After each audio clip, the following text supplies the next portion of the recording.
मतदान चालू कराना। इधर कटिहार में आज फलका, समेली और मनसाही प्रखंड में चुनाव हो रहा है। फलका प्रखंड के सालेपुर पंचायत के बूथ संख्या 134 पर मतदान कर्मी और पीठासीन पदाधिकारी जमीन पर बैठकर ईवीएम से मतदान करवा रहे हैं। फलका प्रखंड के सालेपुर पंचायत में जो वोट गिरवाने के लिए जो पीठासीन अधिकारी आए हैं, उनका कोई खास इंतजाम नहीं है। नीचे में बैठ के ईवीएम मशीन रख के वोट गिरवा रहे हैं, जो कि सरकार की लचर व्यवस्था है। सरकार बड़े बड़े वादे करती है, लेकिन आज सारी व्यवस्था लचर दिखाई पड़ रही है। पंचायत चुनाव के चौथे चरण में आज नवादा के अकबरपुर प्रखंड में मतदान जारी है। प्रखंड के कनौज गांव में सरकारी भवन नहीं होने के कारण टेंट के अंदर अस्थायी बूथ का निर्माण हुआ है। टेंट के अंदर ही मतदान कर्मी हैं और वोटर यहीं पर अपने मताधिकार का प्रयोग कर रहे हैं। बताया जा रहा है कि पिछले 21 साल से यहां ऐसे ही मतदान करते हैं। देखते हैं संवाददाता अनिल विशाल की ये रिपोर्ट। नवादा जिले में आज चौथे चरण का मतदान आज अकबरपुर प्रखंड में चल रहा है और चुनाव के दौरान अलग अलग तरह की तस्वीर देखने को मिलती है।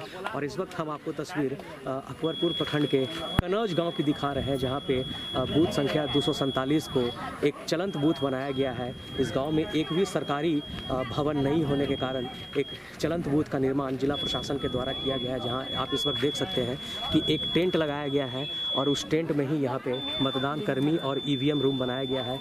इस वक्त यहाँ पे ग्रामीण काफ़ी अच्छी संख्या में यहाँ पे टर्नअप हुए हैं और मतदान कर्मी जो यहाँ पे इसी टेंट में लगे हुए बूथ में काम कर रहे हैं। इस वक्त देख सकते हैं पुआल और चौकी पे लोग बैठकर काम कर रहे हैं और इस इलाके में यहाँ पे जो है सो ईवीएम लगाया गया है और लोग अंदर जाके अपना वोट दे रहे हैं। चुनाव कर्मी हैं, हम उनसे जानते हैं। ये बताइए अपने बूथ के बारे में बताइए, क्या है ये? हमारा बूथ में कुछ नहीं है, सरकारी भवन नहीं है। बहुत अगर पानी पड़ जाएगा तो यहाँ वोट संभव है। हाँ, ठीक है।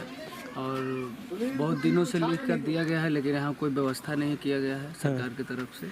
हर बार यही रहता है क्या? हर बार यही सही रहता है। पानी पड़ेगा तो अभी बंद हो जाएगा। अभी पानी यहाँ जमा हुआ था, सब लोग से ग्रामीण लोग से पानी उठवाए हैं, तो यहाँ बूथ पड़ रहा है। क्या नाम है आपका? मेरा नाम सुनील कुमार है। कुछ और कर्मी हैं, उनसे हम जानते हैं। बताइए क्या समस्या हो रही है आप लोगों को? समस्या यही कि यहाँ पे मैंने कि वोट देने का कोई व्यवस्था नहीं किया गया है। यहाँ पे टेंट लगाया गया है, इसी कारण से तो आदमी को प्रॉब्लम होता है। बारिश हो जाए इसके बाद वोट देने में आदमी को प्रॉब्लम हुआ, इसमें वोट कटने जाएगा।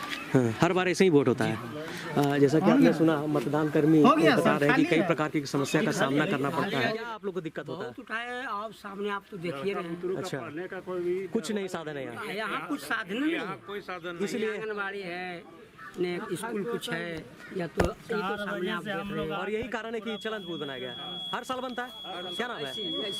क्या नाम है?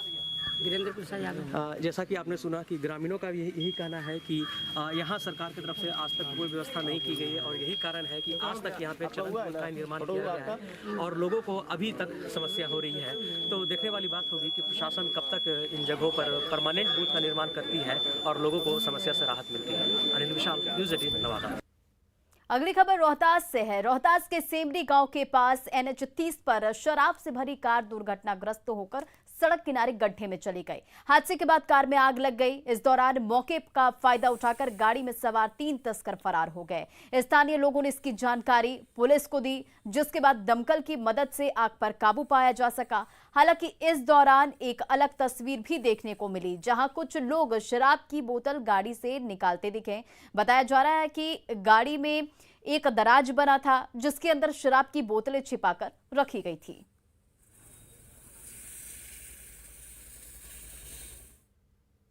नेपाल की ओर से पानी छोड़े जाने के बाद जोगबनी के बकरा नदी में जलस्तर बढ़ गया है। शहर में भी नदी का पानी घुस गया है, जिसके चलते जोगबनी शहर में बाढ़ जैसे हालात है। इंदिरानगर मोहल्ले के लोगों की माने तो 2017 जैसे हालात बन गए हैं। ड्रोन से ली गई तस्वीरों में तबाही का अंदाजा लगाना आसान है, क्योंकि जहां भी नजर जा रही है पानी ही पानी सिर्फ दिख रहा है।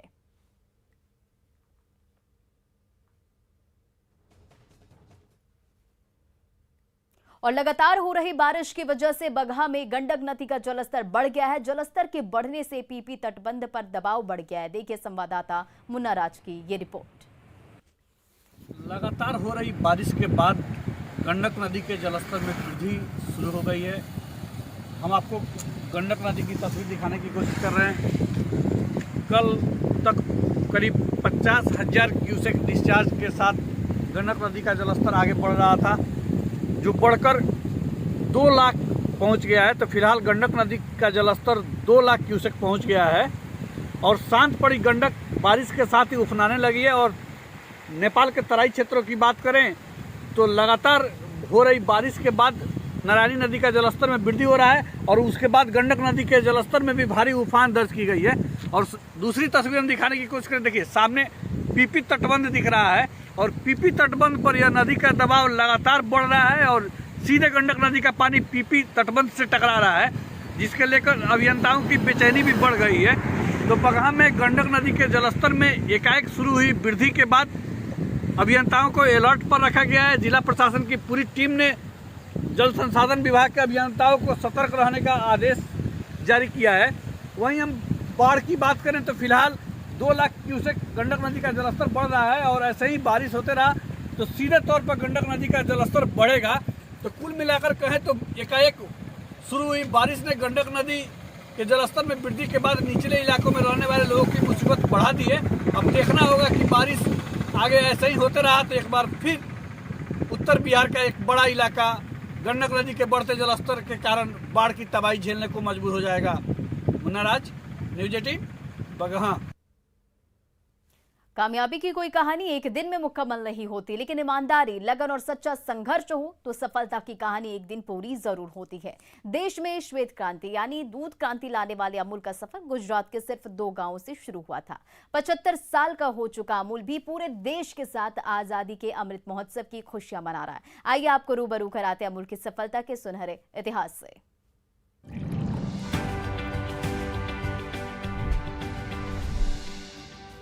खेड़ा जिला सहकारी दुग्ध उत्पादन संघ की